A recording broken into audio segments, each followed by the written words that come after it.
জীবনটা হয়তো সবসময় নিখুঁত হয় না, তবুও জীবনের ছোট ছোট মুহূর্তগুলোর জন্য আমি জীবনের কাছে কৃতজ্ঞ।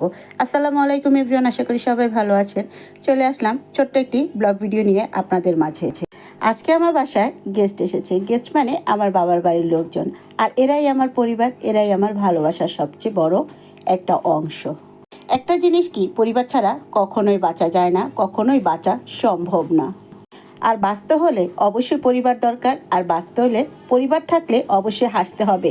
ইচ্ছে না থাকলেও কখনো কখনো হাসতে হবে নিজের মন খুলে।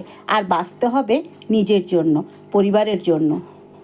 টাকা পয়সা দিয়ে হয়তো একটা বড় বাড়ি কিনতে পারবেন আপনি, কিন্তু সেই বাড়িতে যদি পরিবারের ভালোবাসা না থাকে, তাহলে সেই টাকা পয়সা দিয়ে কখনোই আপনি পরিপূর্ণতা পাবেন না। আজকে আমি আমার পরিবারের জন্য, সবার জন্য রান্না করতেছি। আলহামদুলিল্লাহ, এতে আমি অনেকটা সুখী, অনেকটা খুশি। আমার পরিবার আমার পাশে আছে, আমার ভালোবাসার মানুষগুলো আমার পাশে আছে।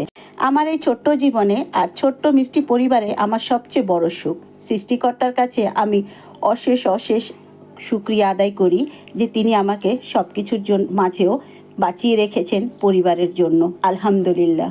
আসলে পরিবারের হাসি মুখগুলোই বলে দেয় আমার পৃথিবীটা কতটা সুন্দর, কতটা আনন্দময়।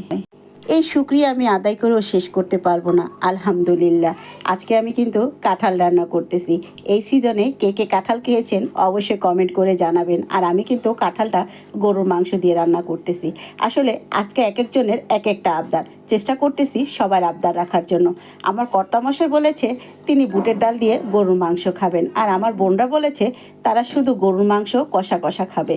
তাই এক একজনের জন্য এক একভাবে রান্না করতেছি। আর আমার বাবা খাবে শুধু মাছ ভাজা, তার জন্য মাছ রান্না করতেছি।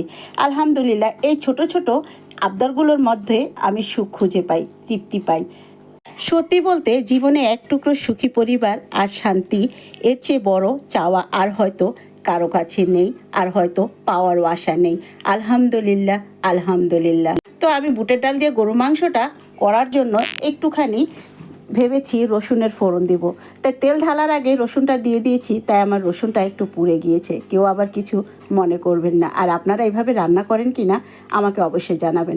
আসলে আমাদের নোয়াখালীতে অনেকেই কিন্তু তেলে দাগ বলে, রসুন দিয়ে তরকারি শেষে একটু তেলে দাগ দেয়। এটা কিন্তু অনেক ভালো লাগে, আমার কাছে সাধারণত ভালো লাগে। আমাদের নোয়াখালীর আপুরা থাকলে অবশ্যই কমেন্ট করে জানাবেন। তো রান্না শেষে আমি আমার বাবাকে খেতে দিয়েছি।